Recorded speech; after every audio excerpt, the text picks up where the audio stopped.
I would pause before booking vendor calls and ask one practical question first. This Arsum source from Arsum.com gives us the frame. I am reading this source as a B2B SaaS founder who has to decide whether AI creates real leverage or just another roadmap distraction. In practice, I see AI through scarcity of attention. If the idea does not protect roadmap focus, customer trust, and family-grade time discipline, it is probably noise. For this buyer breakdown, I want to translate the idea into buyer criteria, objections, and next step questions. The values I am protecting are capital discipline, speed to useful proof, low engineering drag, clear ownership after launch. The question I care about is whether the source makes the buyer's decision sharper. From the founder or CEO seat, this matters because the buyer is already dealing with manual internal workflows slow down growth. AI features are requested by customers, but the team lacks dedicated AI capacity. Engineering time is scarce and roadmap trade-offs are expensive. That background makes me watch for familiar failure patterns, lost a quarter to a vendor pilot that never reached real customer data, underestimated the internal engineering drag of a roadmap side quest. My values here are capital discipline, speed to useful proof, low engineering drag, clear ownership after launch. The strongest move is translating AI into operating decisions: what to fund, who owns it, what proof is enough, and what happens after launch. The best follow-up is a small set of buyer questions. Would I fund this now, later, or never? What decision gets easier after reading this? How much engineering attention does this consume? What proof would make the budget feel rational? The source gives enough material to make those questions concrete. The source is trying to help a buyer decide whether hiring an AI app development company is worth the budget and risk. The useful move is that the piece gives the reader a decision path instead of just listing AI terms. My read is that the central argument is practical: how to choose an AI app development service that can scope, integrate, secure, and maintain a production AI application, not just demo one. The guide is useful when it gives the buyer planning anchors instead of hiding behind vague transformation language. Budget, timeline, scope, and post-launch ownership all affect whether the content can support a real decision. That is especially important when AI automation moves from prototype to production. The case study section is already a strong proof anchor. It gives numbers, a real workflow, and an operational before and after.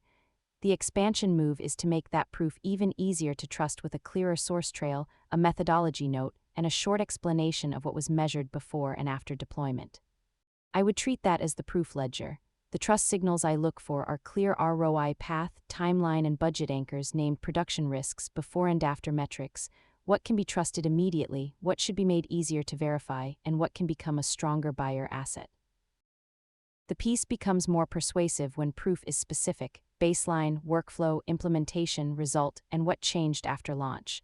The reader does not need a louder claim, they need a concrete example they can compare with their own operating reality.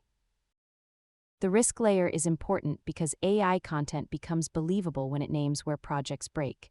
The red flags I watch for are demo theater without production plan, vague transformation language, hidden cost, or ownership assumptions.